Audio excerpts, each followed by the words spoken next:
Coming up on Philosophy Talk, Postmodernism, fragmented narrative perspectives, the social construction of reality, the map replacing the territory. The self is a relation to the other. Does postmodernism mean anything at all? Deconstruction, Critique of institutional power structures. non-representational epistemology, postmodernism, movement, doctrine, or intellectual style, postmodern art, Jackson Pollock, postmodern novels, Finnegan's Wake, postmodern philosophy. Derrida, Foucault. What does the modern in postmodern mean anyway? Are we now in the postmodern era? Our guest is Gary Aylesworth. Postmodernism, coming up on Philosophy Talk after the news.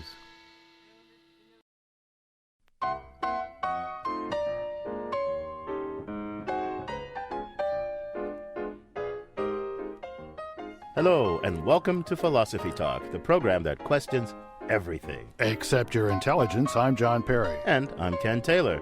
We're coming to you from the studios of KALW in San Francisco. Continuing conversations that began at Philosopher's Corner on the Stanford campus. Today, postmodernism. We'll start out our show by trying to decide what postmodern is and where it came from. It's an amalgam of different doctrines and movements and art, literature, and philosophy, and all kinds of views that don't necessarily agree with one another. So what is it, and how did it get started? Now, once we clear that up, we'll look at some of the basic ideas of postmodernism, particularly in philosophy. There's a lot of ideas in postmodernism, even if they don't all add up to one coherent meta-narrative or philosophy. Then, in the third segment of our program, we'll apply what we've learned to contemporary culture. Do we live in a modern culture or a postmodern culture? What's modern? What's postmodern? Stick with us, and as we try to figure that out. So, John, what do you understand by the term postmodernism? Well, I'd like to say it's like pornography, although I can't define it. I know it when I see it. But actually, I don't know it when I see it. I know that Finnegan's Wake is postmodern, Austin's Emma, modern. I know that Derrida, postmodern, Hegel, not. But Woody Allen, Wittgenstein, I don't know. I don't really trust my own judgment about what's postmodern and what's not. Well, let's forget about the examples. Kant said examples are the go-kart of judgment, but forget about the examples. Give me the essence. Be a philosopher. Define it. What's the essence of postmodernism? Well, I can give you a sort of non-postmodern account of postmodernism. The central theme of postmodernism is quit looking for central themes. Here's one way to look at it. Postmodernism is a reaction to modernism, and modernism refers to a set of views and attitudes that about science and humans and their role in the universe that really comes to us from the Enlightenment, extends through the 19th century, where it absorbs colonialism and industrialization. Think Teddy Roosevelt, think Queen Victoria. That's modernism. Yeah, but that culminates. Think of where that culminates. Stalin, Hitler, Germany, and the Soviet Union, two highly industrialized, highly scientific society. Then World War I, World War II, the Depression, it all comes crashing down. All that optimism about human prospect for old guys like you, that lived through the first half of the 20th century, it must have come as a real eye-opener, all that. Exactly. And we threw off those modernist ideas and became postmodernists. I remember it well, Ken. Picasso and Wittgenstein and Richard Rorty and I sitting around in a bar in New York with Bertrand Russell and Alfred North Whitehead, trying to convince them to quit looking for meta-narrative in this post-World War I and World War II society. That didn't happen. You're old, but you're not really that old. I was just joking. Come on. Oh, come on, Ken. You think there's some objective truth about my age? You think I'm just running things together that I experience and things I only read about? You think there is a single reality, that memory discloses it, that has an epistemologically favored position? I have socially constructed a reality in which I sat around with those guys and talked about it. You think my narrative is either true or false? Ken, you're just disgustingly modern. I get what you're trying to do. You're trying to illustrate postmodernism. I see your point. By the 1980s, cultural theorists were looking back and saying that there's a lot of the most interesting developments in art, architecture, literature, even philosophy were marked by giving up these themes of modernism, this optimism, this universality, reality, this objectivity, right? And what came instead was marked by pessimism rather than optimism and skepticism about all these absolute values, this universal European Enlightenment stuff, right? You got it. But as I get it, real postmodernists are not out to replace the modernist meta-narrative or worldview with one of their own. They're out to give up the addiction to meta-narratives. It's kind of the artistic, intellectual, philosophical version of living in the moment. You know, John, you're kind of a postmodernist guy, aren't you? You're kind of a pessimistic guy, and you're skeptical about just about everything, so you're kind of postmodernist. Well, you may be confusing my postmodernism for my adult onset attention deficit disorder, but I think you've got a point. I really like postmodernism when it's described. It sounds right on. And I like Finnegan's Wake. I like a lot of postmodern architecture and postmodern novels. On the other hand, I can't abide the music. And when I dig into the philosophy, people like Derrida, I can't really stand it either.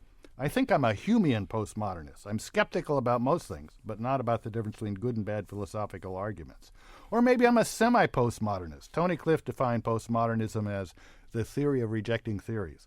I really like to reject other people's theories. I just don't want to reject my own. Yeah, well, I get. You don't like John Cage's 4 Minutes of Silence? That's postmodern. That's the high point of postmodern music. Well, I think there's something to postmodernism, but I remain deep allegiance to Enlightenment ideals. So I'm a thoroughly modern guy myself.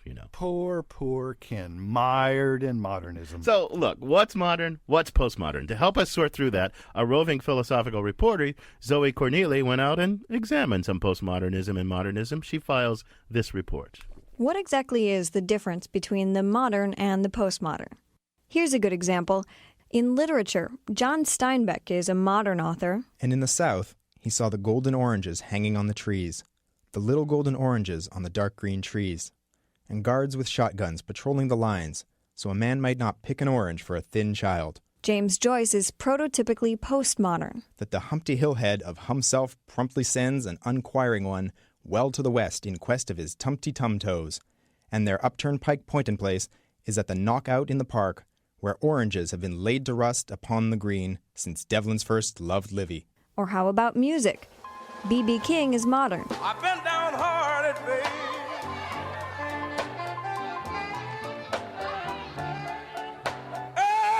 Ever since the day we met. Primitive Radio Gods is postmodern.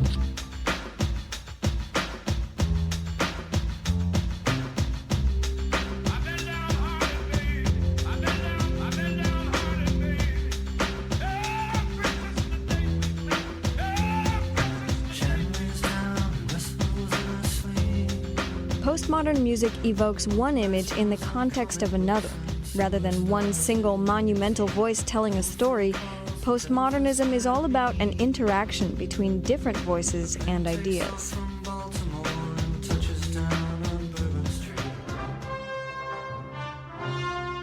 The Indiana Jones movies, with their clear goals, strict view of good and evil, and straightforward plot progression, are modern. Dr. Jones?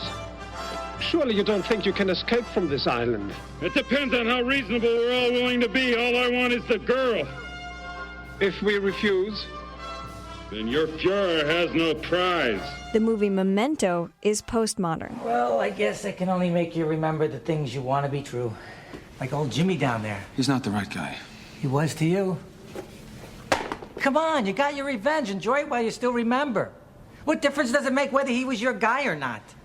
It makes all the difference. Why? You're never gonna know. Yes, I will. No, you won't. I will. Somehow.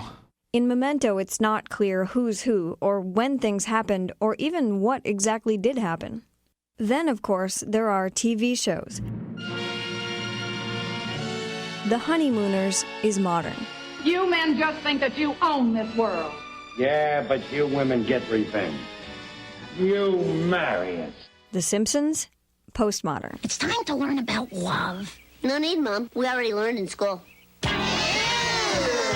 She's faking it. I mean romance, not love. Mom, romance is dead. It was acquired in a hostile takeover by Hallmark and Disney, homogenized, then sold off piece by piece. In fact, television itself was the hallmark of the modern era. The following program is brought to you in living color on NBC. Everybody watched the same thing. In the postmodern era, It's the internet. You can watch whatever you want, interact with it, and even create your own content. 4. Philosophy. Talk. I'm Zoe Corneely. I'm John Perry. With me is Ken Taylor. Our guest today is Gary Aylesworth. He's professor of philosophy from Eastern Illinois University, translator of Martin Heidegger's basic concepts, as well as many other writings in continental philosophy. Gary, welcome to Philosophy Talk. Thank you. Good morning. Gary, you're a postmodernist, I guess. You write about postmodernism. Great article in the Stanford Encyclopedia of Philosophy. So, briefly, how did you come to be a postmodernist? I'm assuming you didn't live kind of through World War I and get disillusioned. No, I'm not quite that old. My students might not believe that, but I'm not. Well, I didn't really plan on getting into this topic when I initially went to graduate school at SUNY Stony Brook. I went out there to study phenomenology, particularly the phenomenology of Husserl and Heidegger. And that would be modern, Husserl and Heidegger. Husserl certainly. Heidegger is maybe a contested figure, I would say. But once I was out there, I was exposed to what was going on in late 20th century French philosophy, where a lot of the supposedly postmodern figures come from. And later on, when I was translating things, I was asked to translate a book. It was a book of interviews with French philosophers. The interviewer was a German, and the book had to do with the reception of Heidegger and Nietzsche and French philosophy back in Germany and the critical issues surrounding all of that. And before I knew it, I was being asked to write other things on Derrida and so on. It sounds like you became an expert before you became a devotee. But at any rate, you are an expert, so Ken and I stumbled around a bit trying to get the feel for postmodernism, but you can probably do a much better job giving us the gist of it. The gist of it. Yeah, yes. Well, that's not so easy. In a way, I suppose it is a little bit like those things we say we can't define, but we recognize when we see them. But I would say that it's a kind of a hallmark of the postmodern or postmodernism not to be sure that you know it when you see it. That remains an open question. Tell me, in doing some research for this show, I gather that 1968 in France was a pivotal moment in the coming to be of at least postmodern kind of theory, critical May theory. 68, right? Yeah. Well, what's that all about? And why is that a postmodern defining moment? Well, many of the figures associated with postmodernism were heavily involved in the leftist movement that took to the streets in May of 68 in Paris and almost brought down the French government. And ever since then, there have been ongoing arguments about whether anything really happened there or not. Was this an event, a historical event, or wasn't it?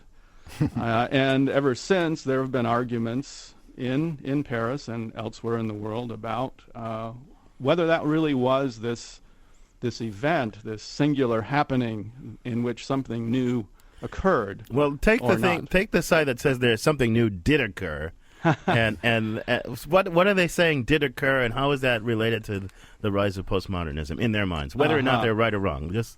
Well, certainly in Paris, the figures that I'm thinking of, they like to consider the possibility of a new unforeseen event in which a new configuration of social and political arrangements can happen in a rather unforeseen way, something spontaneous, as it were.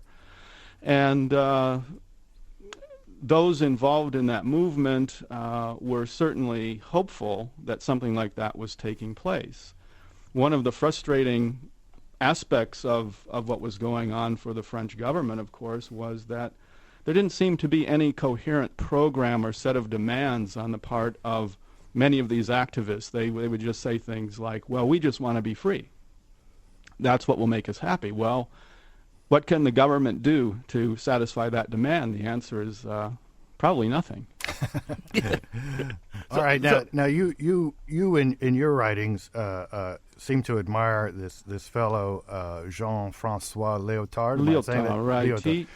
So he puts a lot of emphasis on on meta-narrative and postmodernism not liking meta-narrative. Can you tell us what a meta-narrative is and why you don't like it? First, I should say that Lyotard is credited with bringing the term postmodern and postmodernism into philosophical discourse in his book, The Postmodern Condition. So you can blame him or you can thank him for that, depending on your point of view. It was a term that was around before, of course, in other areas like architecture and art and literature.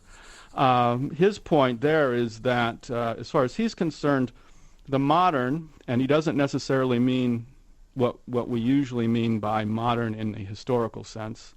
The modern for him is a structure. It's an epistemological structure in which, say, science or political theory is supposed to be grounded or legitimated by an overarching theory, an epistemology or a metaphysics, if you will. And his point is that in the postmodern world, where knowledge actually becomes information and scientific research, as well as decision-making at the sociological and political level, they're all mediated by digital technology. Gary, I'm going to ask you to hold that thought, and we're going to dig into it more fully after break, okay? You're listening to Philosophy Talk. Today we're discussing postmodernism with Gary Aylesworth from Eastern Illinois University. We've been getting a feel for what postmodernism is and what its origins were. We're going to continue with that and then dig into postmodern ideas, especially in philosophy. But why don't you give us your ideas about postmodernism in any field? Art, architecture, literature, philosophy. What's your favorite or least favorite postmodern work, and why? Join us by calling us toll-free 1-800-525-9917. To repeat, 1-800-525-9917. Postmodernism in our everyday life, plus your calls and emails when Philosophy Talk continues. Architects make a whenever changing point of view.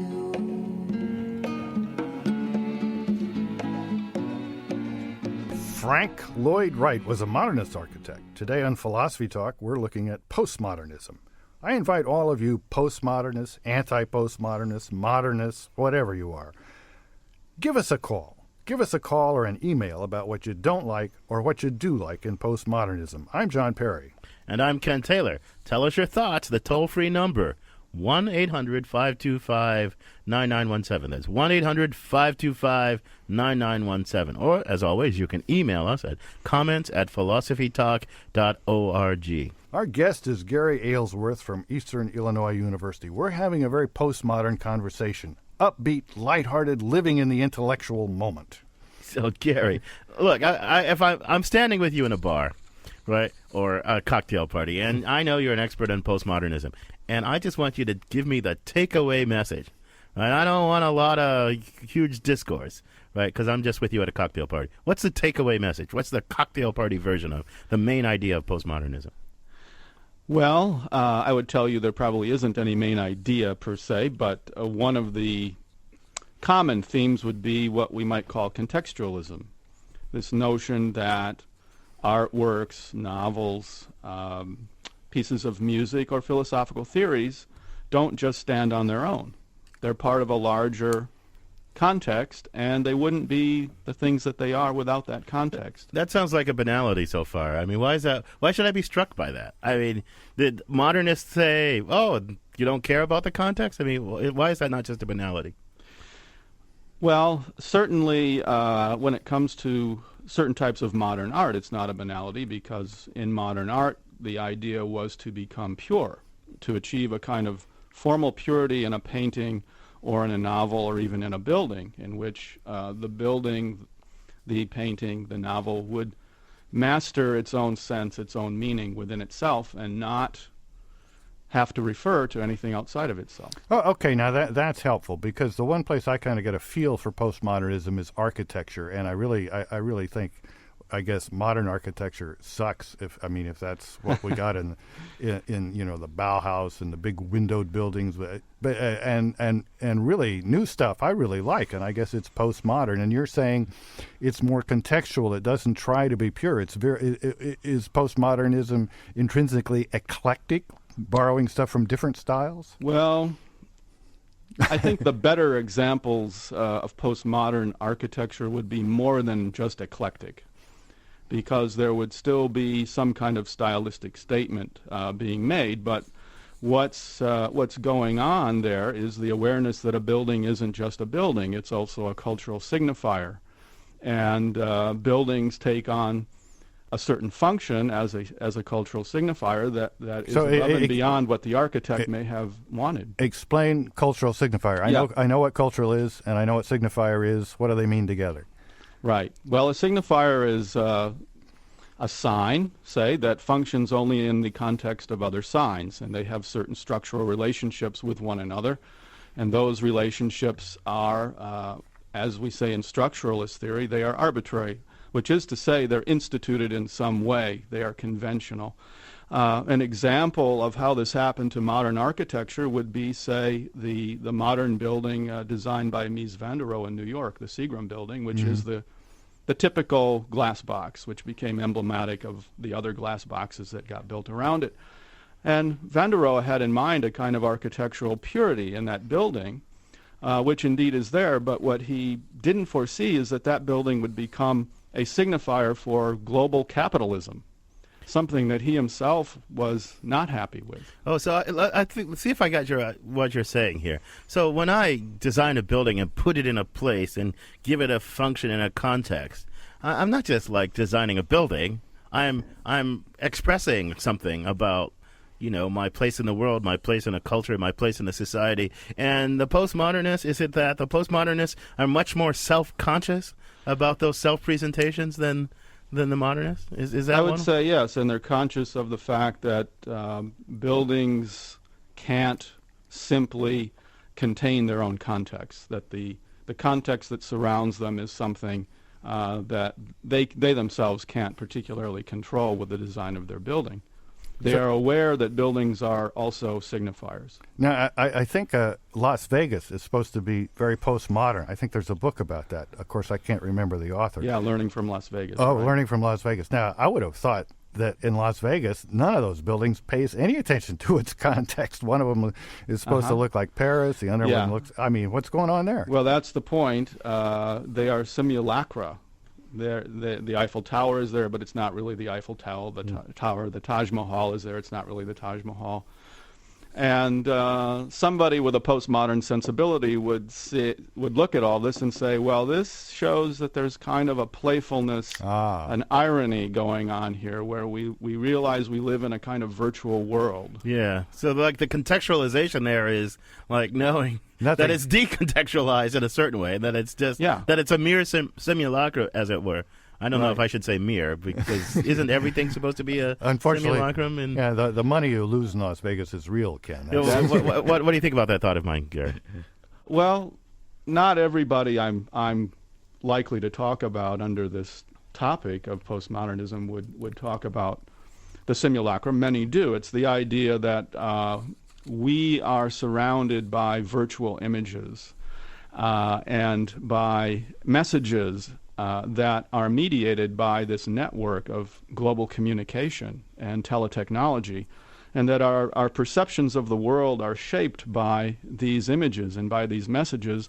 But the interesting thing is they have already been pre-shaped in some way by the mechanisms of the system itself. You're listening to Philosophy Talk. We're talking about postmodernism in art, architecture, literature, philosophy. We'd like you to join our discussion, 1-800-525-9917, 1-800-525-9917, or send us comments at philosophytalk.org. And Rash in Mountain View is on the line. Welcome to Philosophy Talk, Rash. Hello. I found your conversation very enlightening about many aspects of postmodernism, such as philosophy itself.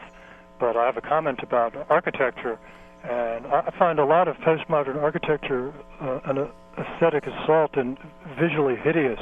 And I really prefer and like classical architecture and modern architecture especially. I really like streamlined modern and Art Deco. And I find a lot of postmodern stuff just a hodgepodge and eclectic mishmash of stuff. Although there are examples I like, such as the AT&T building in New York City, the Chippendale building. I think that's a good idea. But a lot of the other stuff I don't like. Well, what do you like about the Chippendale building particularly? Just like what you've been saying, I think, the statement, how it's ironic, but it's still good looking, whereas a lot of postmodern buildings I see are definitely not good looking. So I mean, how can a building be ironic? Explain that to me. Well, that's a good point. I'm not sure I can. You guys are using a lot of highfalutin jargon that I don't know. But although you don't like postmodern architecture, it sounds to me like you have a postmodern sensibility because you can look at a building and say it's ironic. That's definitely true. I'm a modern guy, born in the 50s. I have postmodern sensibilities, but just as far as architecture goes, I don't like it. There's postmodern music and many other aspects. I think that's great. Okay, thanks a lot for the call, Rash. It was not a very rash call. It was a thought-out call. So Gary, what's your thoughts about anything that Rash had to say? Yeah, the building he's talking about is the AT&T building that was designed by Philip Johnson and caused a big stir when it was built in 1984 because of that Chippendale decoration at the top. It's a glass tower, a skyscraper, but it has a pitched roof with a round cutout in the center. So it looks like the back of a Chippendale chair, or it has the silhouette of a 18th century grandfather clock. And it caused a big stir at the time because it disrupted the modernist purity of central Manhattan, and a lot of people were unhappy with it. But yes, it was a gesture, an ironic gesture on Johnson's part. Gary, let me ask you a question. So postmodernist architecture, you talked about how it's contextualized and self-conscious of itself as a self-presentation kind of thing, and there's postmodernist literature and postmodernist art and postmodernist philosophy. Do these things really have much deep to do with each other? I mean, is there some unity there or not? That's really hard to say. Those who are in the business of theorizing about it often appeal to something like Kant's aesthetic judgment, where you have a plurality of intuitions without an identifiable concept to give them unity, and somehow you simply have to make a judgment. And I think the field of things we could talk about under this topic of postmodern would be a lot like that. Here's a thoughtful email from Dan in El Cerrito. He says, "My favorite postmodern work is Gravity's Rainbow by Thomas Pynchon, for a specific reason. The problem with postmodernism, as usually promoted, is that the baby accompanies the bathwater. It's a great service to humanity that faith in meta-narratives has been eroded. We are less lemmings, I like to think, than they were before. But it's a big leap from that to saying that all narratives are suspect, to saying that there are no narratives in which we can put a certain amount of faith. I like Gravity's Rainbow because it unashamedly places faith in the basic human impulses like friendship and the not uncomplicated impulse to be helpful and kind." Oh, that's a mouthful. Yes. Well, what do you think, though, Gary? Well, postmodernism doesn't mean there's no narrative. Narrative is still around us everywhere, and it's evidently indispensable. But there are many narratives, and there's no one narrative to give unity to all the narratives. So Gary, that leads us back to philosophy. It looks to me like there's a big problem for postmodernist philosophy. The spirit of postmodernism is minimal meta-narrative, contextualism, don't worry about unifying themes. Philosophy's business is to find unifying themes and construct meta-narratives. I mean, the idea of a postmodernist philosopher sounds like a contradiction. Well, philosophy as practiced in certain ways is all about those things you just described, but philosophy has always been about pushing its own limits, too, and remaining open as to what philosophy really is or what it really isn't. Well, you could say that a swimmer pushes his own limits when he dives into an empty pool. But it's still not a very good idea. I mean, how's it going to work? But the idea of postmodern philosophy, I think it is that many philosophical ambitions that we inherit from our modern forebears just should be abandoned. They can't be satisfied. And that's a philosophical move to say foundationalist epistemology and sort of realist metaphysics and all this stuff about objective value, all this search for this, it just should be abandoned. Then the two of you can answer me this question. Why is A.J. Ayer not a postmodernist? Why is Rudolf Carnap not a postmodernist? Because they give up all those projects. What do you think, Gary? Well, because they're not French. I'm not well versed in those areas. I've read Carnap and I've read Ayer. From a sort of postmodern view. I guess I would say that one of the hallmarks of classically modern philosophy is this search for a kind of formal identity between a reality that's out there and our knowledge of it. Mm-hmm. And one of the things that is challenged by these other ways of thinking that we group under postmodernism is precisely this notion of a formal identity between our thoughts and our statements about the world and the actual states of affairs themselves. So you might say Carnap and Eyre, they have some postmodern things in them. They don't give up this epistemology that really respects science and thinks that that scientific thinking is yeah, and in some way. they're still operating within a kind of representationalist tradition. Right. 1-800-525-9917. That's 1-800-525-9917. Or send us email at comments@philosophytalk.org. And Irene in San Francisco is on the line. Welcome to Philosophy Talk, Irene. Hi, thank you for answering my question.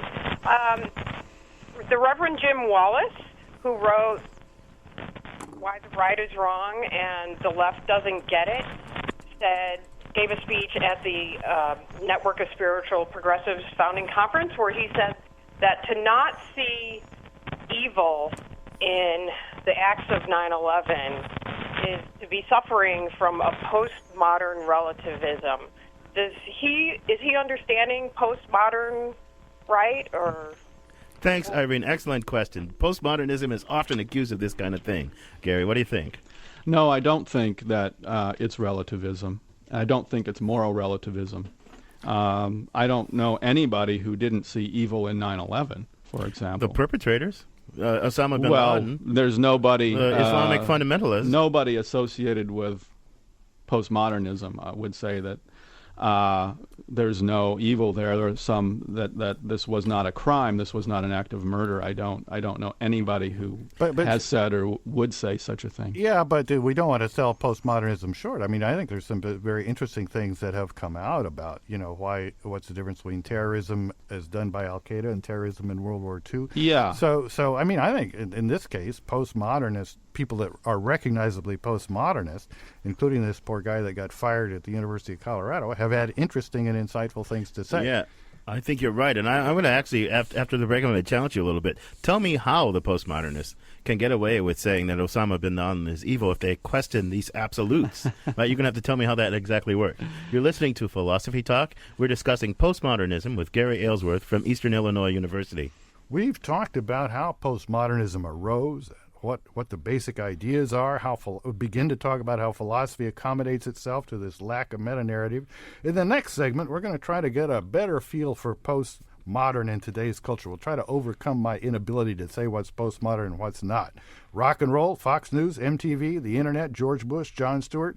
Tell us what you think is postmodern and what's not, why you like it, and why. At 1-800-525-9917. That's 1-800-525-9917. It's a postmodern world when Philosophy Talk continues. It's the end of the world as we know it, and I feel fine. How do you feel about postmodernism? Do we live in a postmodern culture? Is California the real first postmodern society? Is that a good thing or a bad thing? I'm John Perry. This is Philosophy Talk, the program that questions everything. Except your intelligence. I'm Ken Taylor. Our guest is Gary Aylesworth from Eastern Illinois University. Gary, I want to challenge you a little bit. Mm-hmm. You said rightly that nobody in the postmodern movement said that the guys who did 9/11 weren't evil. I grant you that. But how can they, without appealing to fixed absolutes, universal values, if you grant, if you think about Foucault and all this dialectic of power and all that stuff, how can they say with a straight face that was pure evil? Well, nothing's pure, of course, so I don't know that we would want to characterize it that way. It's the idea, in fact, that the demand for purity leads to these acts, right? One of the ideological features of the terrorists is that they have this notion of purity that they think is being violated. Yeah, but isn't the same true of official American doctrine. There's an axis of evil. Absolutely. We're on the right side. They're on the long side. So that doesn't mark a difference between the terrorist killing and our killing, does it? I mean, isn't it just that, we kind of are in solidarity with each other, and they killed a bunch of people with whom we stand in solidarity, and we're not in solidarity with them, and when we're not in solidarity and they do bad things we don't like, we say, yuck, boo. Isn't that all there is to it? But they could say that equally back to us. Tell me in a postmodern way how I condemn them as evil. I guess the postmodernists can say it's as true that they're evil as it's true that New York is in New York State. They're both kind of partly cultural constructions, but there's a lot of agreement on this. This is why I'm saying I don't think what we're talking about here is relativism in this sense, because I think there are concerns within postmodern thinking for the other and for allowing the other to be other and not presuming to characterize them in a particular way or to vilify them and so forth. And so if we seem a bit hesitant to go along with George Bush and simply refer to them as the evildoers, as those who are other, and to dehumanize them in that way and so forth, we're kind of missing something important. So the way I might put it is the postmodernists don't deny that what Al-Qaeda did was evil, but they maybe help us understand that a lot of what we do is equally evil, or maybe less evil, but still evil. Here's a quick email. A little change of pace. There was a great passage in the Jane Austen book club set in Davis, California, to the effect that I wasn't going to think about postmodernism. There are people over at the university paid to do that. Well, so has postmodernism really made it into culture, or is it just kind of an upper-level academic preoccupation? Elitist, Yeah, whose popular surface is only on philosophy talk and a few other places. Well, I suppose theorizing about it is still something that you don't see too often outside of the universities and the think tanks. But we experience it all around us all the time. It's in popular culture. You pointed out it's in music, it's in film, and it's in our everyday experience of things like globalization. Okay, well, let's expand on that, but let's let some callers in here. 1-800-525-9917. Martin in San Francisco is on the line. Welcome to Philosophy Talk, Martin. Hi, is this me? Yeah. Okay, I have a point of view and a question I want to bring up. The way I see it, the postmodernism, is that it's almost like a cultural melting pot and a musical, a philosophical, whatever. Almost like if anything goes, as long as it's legal, anything goes, anytime, anywhere. Then that brings me to a question. Is this, a rhetorical question, is this good for humanity? Is this good for arts, music, philosophy? Is this good for us as a bright human race for the future, or is it bad? Does it lead to some kind of cultural abyss eventually? Martin, excellent question. Look, the modernism purported to be an emancipatory movement, Gary. I mean, people were going to be set free, and reason was going to govern, and all these institutions were going to have a rational basis. And the postmodernists think that modernism didn't live up to that promise and couldn't, because it had contradictions within itself about this stuff, right? And there were all these hegemonies of gender and race and class. Does postmodernism inherit the liberation mantle of, Yes, what? it does. It does. But there's a notion called the dialectic of enlightenment, and this notion goes something like this: that political and social liberation were supposed to be synonymous with the development of science and technology. But what has happened is that the very methods that were so successful in developing modern science and technology and giving us control over the world became implements of political oppression when used to manage and govern society. So I just want to interject a little postmodern moment here. The first thing Martin said is this me? Isn't that a great sentence? Is this me? I think Derrida would love that sentence. I mean, why would you ask? What's a situation in which you can say, "Is this me?" You have to be kind of alienated from yourself. You can imagine somebody at a really big orgy looking at a foot and saying, "Is this me?" Yeah, well, there you go. But that's a deep and important thing about postmodern, the very self, right? I mean, Foucault, and something I read about Foucault compares Descartes asking, "Who am I?" Right, and the answer is supposed to be this universalist kind of thing. Once and for all, we can answer who I am. And Kant asking, "What is enlightenment?" Right, at the moment that enlightenment was happening, he's sort of what are we now kind of thing. And so the very self is kind of historicized and contingent and all this stuff. But I still want to know about the liberation part of postmodernism. How's it supposed to be a liberating movement? Well, it's liberating in the sense that these questions are supposed to be kept open, that we need to realize that any attempt to attain some kind of self-identity will be necessarily incomplete and will always be articulated in some kind of an idiom and must be articulated in some kind of an idiom, but we won't ever be able to say once and for all, well, this is who I am. But here's my worry about this. So the Cartesian self, which stands outside of history, right, and culture, and is this thing fixed and inviolable. Whenever there are these social structures thrown on it, it can say, "The heck with those things." Yeah, that doesn't do justice to what I really am. But the postmodern self is just this kind of cultural construction, constructed in the moment. But there's no kind of that. Transcendent self.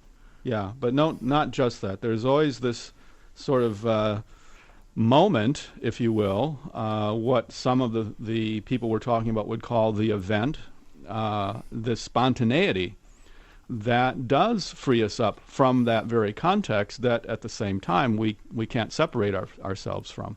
So that let me to the question. Sartre, postmodern or modern? Modern. Modern.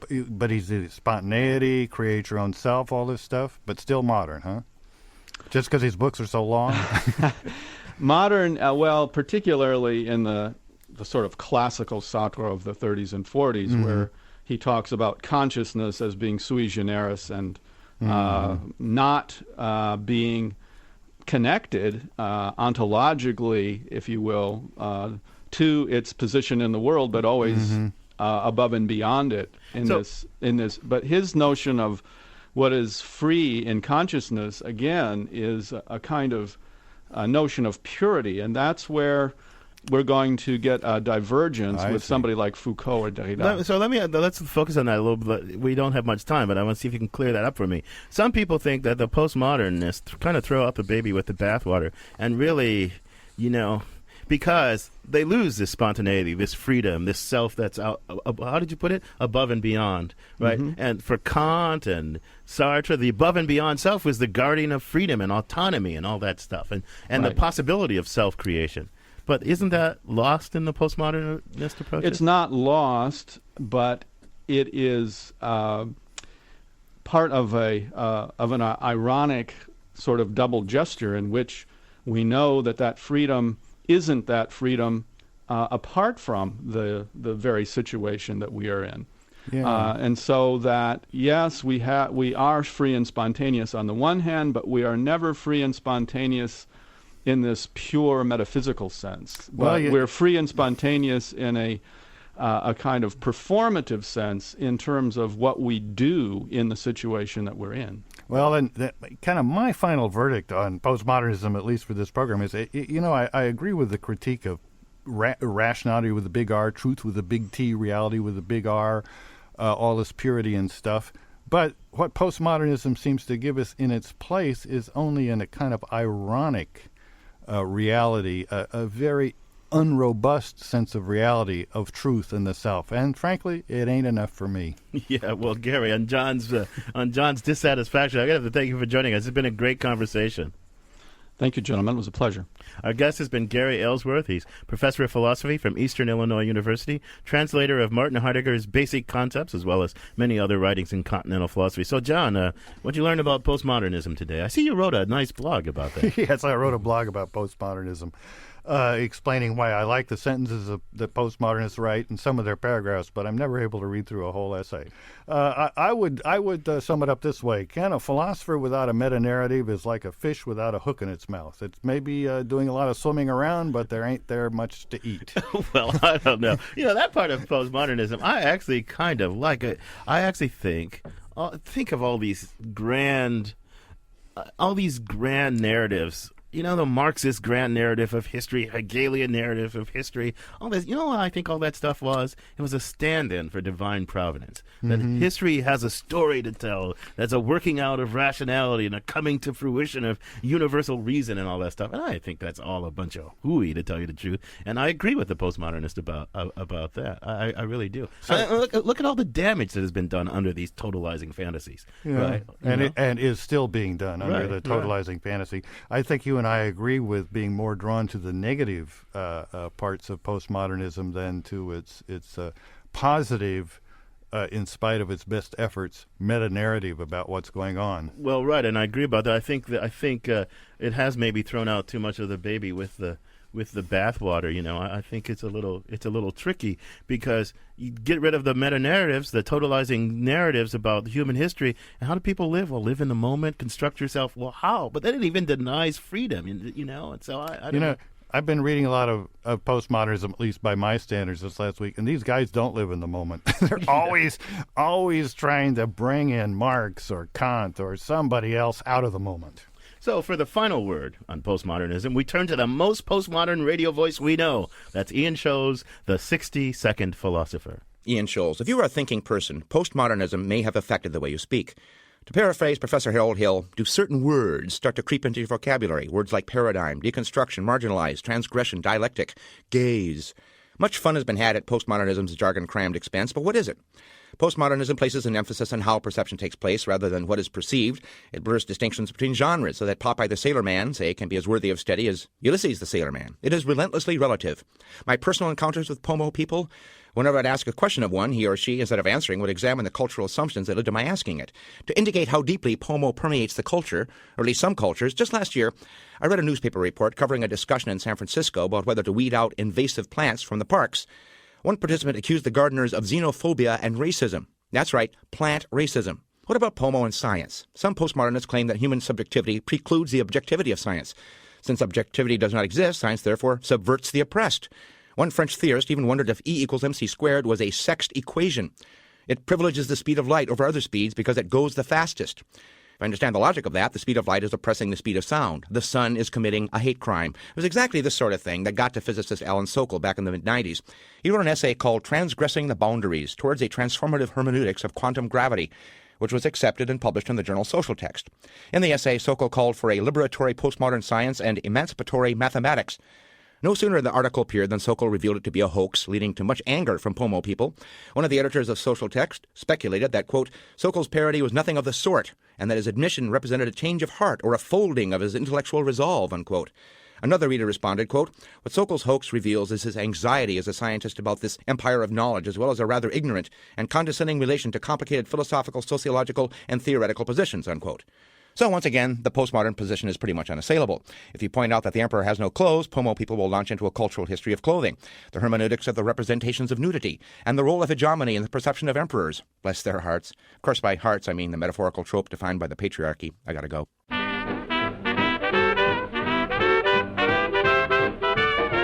Ian Scholes, the only man who can solve a philosophical problem in 60 seconds. Philosophy Talk is a presentation of Ben Manila Productions and the trustees of Leland Stanford Junior University. Copyright 2007. Our executive producer is David Demarest. Special thanks go to Devin Strolovich, Neil Van Leeuwen, Zoe Corneli, and Mark Stone. Philosophy Talk is sponsored in part by Powell's City of Books. On the web at powells.com. Support for Philosophy Talk comes from various groups at Stanford University. Also from the Friends of Philosophy Talk and the members of KALW Local Public Radio San Francisco, where our program originates. The views expressed or misexpressed on this program do not necessarily represent the opinions of of Stanford University or of our other funders. The conversation continues on our website, www.philosophytalk.org. I'm John Perry. And I'm Ken Taylor. Thank you for listening. And thank you for thinking.